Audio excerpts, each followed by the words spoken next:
Kula Dhea Ananda Yudha saking sedasa TKR3.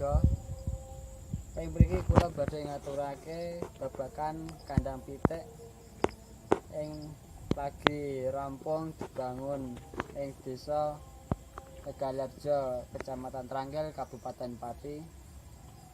Kandang pitik niki dibangun wektu tanggal 26 Desember 2016.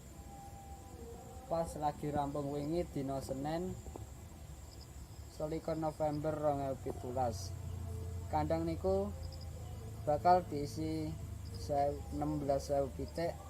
Mula kandang iku dibangun nganti tingkat 3. Biaya kanggo mbangun kandang iku sak miliar. Merga jerone nganggoake blower. Cekap semanten atur kawula.